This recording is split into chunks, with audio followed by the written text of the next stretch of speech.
Okay, so this is a follow-up of a previous video that I made, which goes over the changes that were done in version 6.0, which have frankly made the game worse. And now with the HUD, they've at least made some attempts at revising the HUD so it more closely resembles what the HUD used to look like, so it's much more playable. But still, overall, there are some fundamental changes to the gameplay, the crew management, the tech tree. There's a lot of changes that we'll go over in a little bit. Since we started off with the HUD, I'm just going to keep talking about the HUD and the little minor changes they've done to it since. That's easy. That's low-hanging fruit compared to the other items that are to be discussed. So with the latest round of changes, they've now made the aim reticle much more easier to read. It's now a thicker line, a thicker circle, and it is easier to read on a white map now. The bad part about this is it's still a broken circle, so that still gets lost sometimes when you're trying to look through trees that have white colors in there, like the winter trees and whatever have you, and certain tank camouflages that have white in the camouflage. So when the little white circle goes over it, and because it's all broken, that becomes now very hard to read. One way to resolve this is if they put a thin black line on both the inside and outside of that circular aim reticle, and also if they completed the aim reticle so it's a full-on circle. That would be much better than this current one that they're using. There's a issue with the mini-map, so they still have the white lines that are cut for the different map grid locations, and that still makes it very hard to tell somebody that you're looking at something at, for example, H4 versus something that's at H5, since the grids aren't as visible. One easy solution to this is if they had black grids just like they had before, because that then makes it very clear which grid area you're talking about. Here, because it's white and because the background's somewhat translucent and because it's a very lightish color map, so you got white on a lightish color map, it's hard to read. One other problem is, and specifically in Encounter you'll see this a lot, is you can't tell how big the cap circle actually is. They have the little diamond pattern on the mini-map with the cap icon, but that doesn't tell you how big the cap circle is. So it's very useful to know how big the cap circle actually is, so you know roughly where an enemy could possibly be located if they're sitting on cap. Or if you're trying to avoid cap, if you're trying to, I don't know, surprise the enemy by going around it. Having a little diamond logo here, that doesn't tell you how big the cap circle is. It's not informative. Whatever. Graphically, it just matches the middle. Whatever, it is what it is.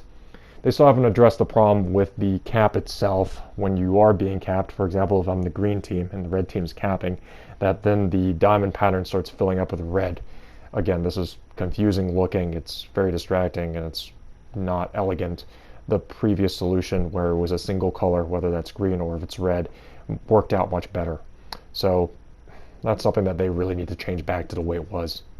The icons at the top that tell you how many of which type of tanks you've got left, those still aren't great. They're still too small, and this is specifically a problem with the ones on the enemy team in this green-red version, where the red that they have selected is a very dark red, and then they used a black outline. So the dark red and the black outline, when you're looking at the heavy icon and you're looking at the medium icon, they look the same. They start bleeding into each other, and honestly, at a glance, sometimes it looks like you're just looking at a bunch of heavies and then a bunch of scouts, and that's not true. There's heavies, mediums, and scouts. As you can see, whenever you're aimed dead center at somebody, now you actually have the tank name and the tank icon, what type of tank it is, and now you got the hit points on top of it. That's all great. You're still lacking the actual hit point numbers. You're also lacking the tier information. So those two need to be added back in, but whatever, it's an improvement. It's better than it was before. You get some feedback. You can see a little tiny red flash whenever I'm hitting him versus what I assume should be a white flash when I'm bouncing off him. So some of the middle part, it's done much better. They have now added in that reload ready, and it gives you a number indicator of how many seconds it was, so that's perfect. They finally added that back in.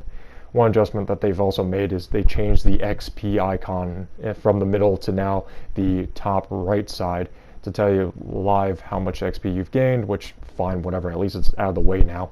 But unfortunately, they haven't given us back ribbons or indicators for how many, for example, modules you've damaged or how many tanks you've spotted, which, once again, the ribbons, they're great for people doing ops and other things that are outside of the main battle. So with the ops, with the whatever the season is right now, some folks need to or want to track those so that they know roughly how much they want to do within one battle, so they don't have to do it in another battle. The lower icons. The lower icons are still bad. I'm aware that they're getting adjusted again in the next update. And for example, I can't tell right now how many of the APCR rounds I have in my tank. I just know exactly how many AP rounds I have in my tank. On the bright side, it no longer is the name of the round. It just says AP. That's great. But it says AP 15. I don't know how much APCR I got left. I think at this point of the battle, I don't think I've used that many. Maybe I've used 1 or 2. I'll talk about silver economy in a little bit here, but that's still a major issue that has never really been addressed. The actual icons themselves for the type of ammo, this is better, but it's still not as clear as the previous one. So what they've done is they've tried integrating some of the older color schemes in there. So AP now has a red background, and APCR now has an orange background. This is a mistake. I think AP should just have no color background. It's a standard ammo type, so whatever that is, AP, that really should just be no background or black background. APCR then would be red, your heat would then be your orange or yellow or whatever have you, and then you can go with your color scheme there. The little differences in the icon itself is it's too subtle. You can't really tell the difference between, for example, a heat round versus a APCR round. They both have the little splashy effect against the diamond, and that doesn't really help anybody. So again, they are working on the logos and the little icons, and it's something that's still a work in progress, and obviously they're still adjusting. That's true for the tank icon for their modules as well. It's slightly more easier to decipher, the one that they're about to come up with, but realistically at this point my recommendation is they just scrap that idea entirely and just go with the actual written word for what those icons would have meant. So for example, instead of an icon of an ammo rack, my preference now is if it was simply in red letters ammo and whatever language that is set to the default for the player. So in my case it's English, it's ammo, whatever the French word for ammo is, it'd be the French word for ammo. Same with fuel, same with turret. That just forget trying to do the icons and the logos and whatever have you. They're so bad, and the ones that are being proposed, they're not really that much better. It's just F it. At this point, you're much more better off just writing the words out. The icons for the repair kits and the consumables, they're still not fixed. They still look very similar. Yeah, they've added the little 2 wings on there, but big picture, you're still looking at a box shape with a little tiny circle with a little tiny thing in the middle. That still is too confusing. Honestly, if they get rid of the handle on one of them, and maybe if they change that to be much more square and the other one much more rectangle, maybe it might be a little bit different. It just still needs to be played around with. The other icons were so much more easier to read back in the 5.0 versions. And also now, because you have the targeting information when you place your gun dead center at somebody, you no longer need that module, the targeting module, anymore, because that's now a lot of redundant information. So one idea that they might want to go back to is what was originally a lot of people believed was the intent of that was to show maybe weak spots as the game's going on, or that could probably be changed to showing maybe the crew and commander skills of the person that you're going up against. There's a whole bunch of other applications for it now that you do have more information dead center. So the battle results screen still needs to be worked on. You still have the 3 different tabs when really you used to have just 2. That medals tab used to be part of the personals tab. And the scoreboard, again, you don't have much detail. So again, I don't know how many rounds of premium I've fired or how much damage I've taken versus how much damage somebody else has taken during a match, how many types of ammo they fired, that sort of thing. This is still hard to read as opposed to the previous battle results page, and supposedly this is still being worked on. But yeah, medals should still be consolidated back into personal. The scoreboard, you can tell you can't click into it to see how a certain person did specifically. So that's still a problem. One thing that you're going to notice here is with premium time, I made 51,288 silver. The silver economy is broken right now. So with the way I'm running that tank, I'm running that with premium consumables across the board. I'm running with a premium fire extinguisher, a premium repair kit, premium health pack. Because of that, I'm expected to lose at least 60,000 silver under the current format just from consumables alone. if I didn't, as of right now, have stockpiles of all kinds of consumables. So if I was playing this and I didn't have as much stuff as I currently do have, because I've been playing this for way too long, way too many years, that would be a problem. That would mean that playing the tank the way I am playing, despite doing 2,000 plus damage most of my team, despite getting 20-something penetrations most of my team, and despite getting the most XP by at least, I think, 200 on my team, I'd still be losing money. And this was firing maybe a total of 3 APCR rounds the entire match. That's not good. That basically tells me that you'd have to either be playing at a ridiculously high level, like I'm playing at a Unicum level, you'd have to be playing at a super Unicum level to be making money while having a, I'm putting this in air quotes, optimum setup for your tank. So that's gonna be a big problem, and you're gonna see more of that later on in this video. Changing gears for a second here, we're about to look at the issues with the loadout and layout of modules for tanks, and specifically in this case, difference between guns. So the M4 has a very effective HE derp gun, and it's also got a very effective AAP APCR gun. But if you're trying to select between guns in your loadout, you can tell it doesn't tell you the actual ammo type. It gives you a difference between rate of fire, accuracy, damage, and penetration, which if you just look back and forth, you can surmise the type of gun that it actually is. But because it doesn't give you the ammo type, that just becomes confusing for newer players who may or may not know that okay, what's the application of this gun? What would this be used for? Is this an HE gun? Is this a regular gun? It's tough to tell at a glance with that formatting. The other issue here is with the filters. The result page doesn't show exactly which ones you haven't gotten your doubles off of. So you don't see the plus 100 XP or whatever indicator on the tab. And also the formatting of this page is just bizarre. There's little icons that shouldn't be there on the far right, which I assume is just a bug that needs to be fixed. Also on that page, when you select a tank, you can only designate it as a favorite or not a favorite. You can't actually select the tank from that filter page. So that's kind of an odd oversight, and I'm hoping that gets addressed at some point. You should be able to select directly the tank from the filters page. You shouldn't have to go back and then select the tank. That seems a bit redundant to me. So talking very quickly about crews. In order to switch crews from one tank to another, you have to use the Commander's tab, which is separate from the tank. And when you're in the Commander's tab, there's a bit of a missed opportunity. The portraits of the commanders on the left-hand side have a gray background. That is better used if they have like a flag of the nation they're currently assigned to. I know it's a little bit redundant because you have that information on the right hand side, but at least have some way of filtering. There currently isn't any way of going between my 100 something crews. I can't filter it by the number of skills, I can't filter it by the nation that they're currently assigned to or nations they're compatible with, and because of that it makes it very difficult to manage those crews. So in this example I'm transferring a crew from my hidden over to my E25.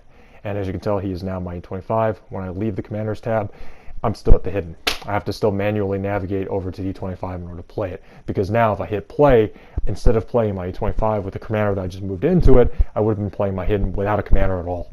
So again, it's just little tiny things that make life hard and unnecessary. There's too many unnecessary steps in managing crews and commanders with tanks. This should be more streamlined, and frankly, they used to do this better in 5.0. Switching gears again, so one of the things I would like to show is also just the general placement of certain items is inconsistent with the layout, and it's very hard to see at a glance exactly how much it costs for me to resupply a tank. So in this example, I'm going to open up the 25 in the Vehicles tab. I'm going to look at my consumables. I'm going to look at my ammo. In order to look at how much it costs to resupply my tank and consumables, you can tell I have to first select it, then I have to hit select, and then now I have to see that auto supply on the top left shows 30,000 per battle. And I can also click on square, which I think I'm going to do here, so you can see it in a different format and layout, so you can see the breakdown of that 30,000. Now the reason why it's showing 30,000 as opposed to 60,000 is at the time of filming of this, there was an event going on where the cost for consumables were half price.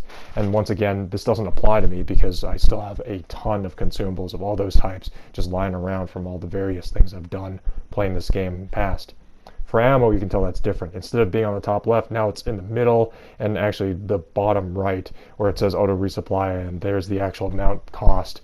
And then you can see the prices and on vehicle, and this layout is just different. It's so much different than the consumable layout that now you have to teach yourself to look in two different places to see how much your resupply costs are. And there's no total resupply cost. Really, there should be a line on that E25 information tab over on the top right that tells me what my total resupply cost is for playing this tank. Because it just isn't in one spot, it's in multiple different spots. It also doesn't tell me how much it costs to repair this tank. That'd be useful to know too, in case I get myself blowed up or something else. So there's a lot of information that's just in different places, and it's not intuitive, it's not really well laid out.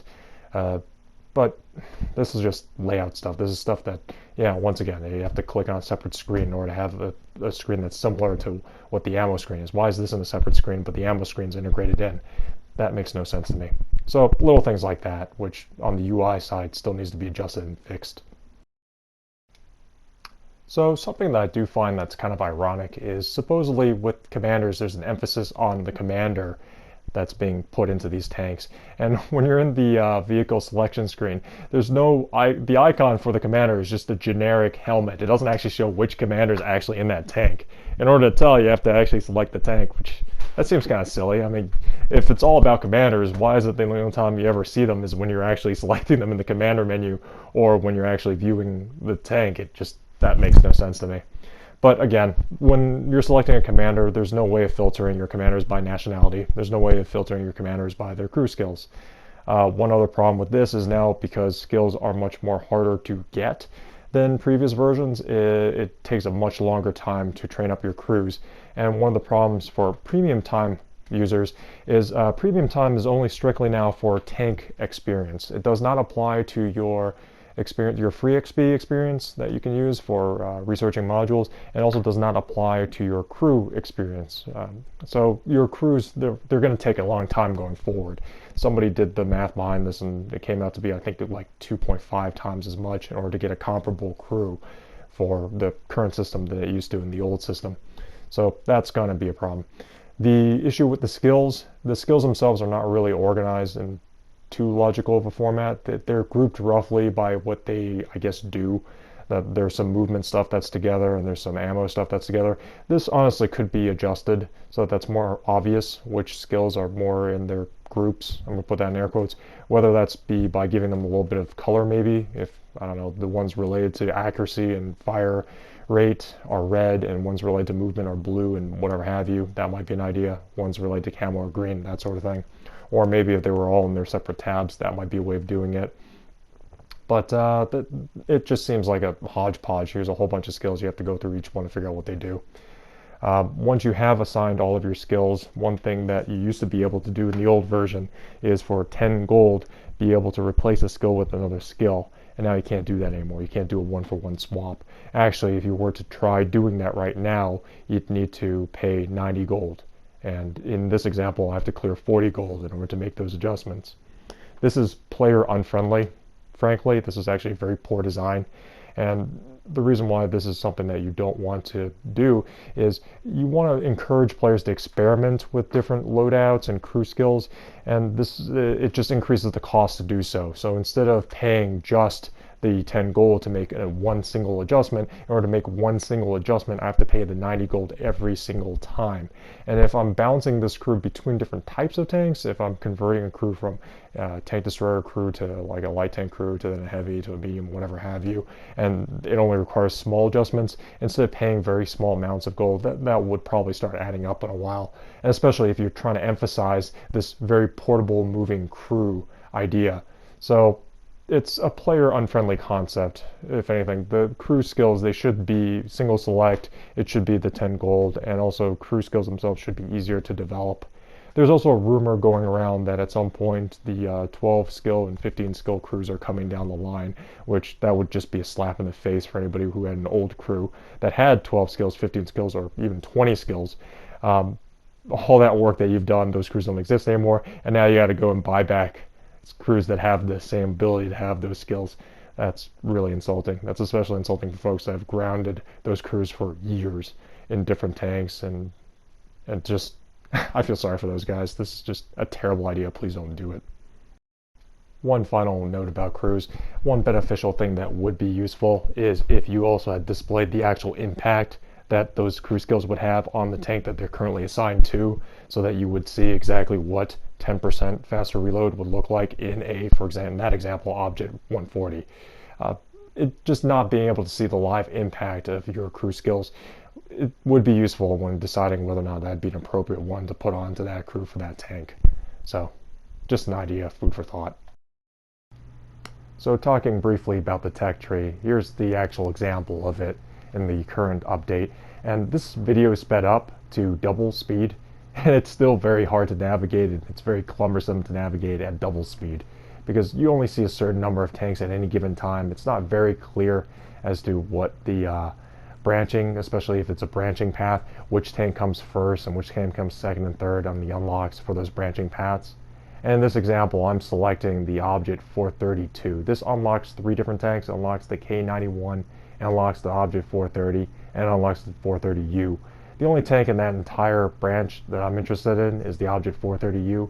But with this current new tech tree, I can no longer just research that. I have to research the K91, and I have to research the Object 430. That's just player unfriendly. It just artificially increases the amount of time that I'm grinding through the Object 432, which is a tank that, hey, guess what, I don't actually like. I don't find it enjoyable to play, and now you've just made me play it for a much longer duration of time than I used to play it, or at least I was anticipating playing it for in the prior versions. So again, it's just changes the tech tree, which are player unfriendly. The icons here, amazingly, are actually much better than the icons in game, which it is what it is, but I would like to see some consistency in icons, and honestly, these icons are kind of better than the ones they use in battle. I found that always kind of funny. But yeah, it's the new tech tree. It's player unfriendly. So one thing that you're going to see in a second here is the new premium tree, or the premium tank tree, which this just makes no sense at all.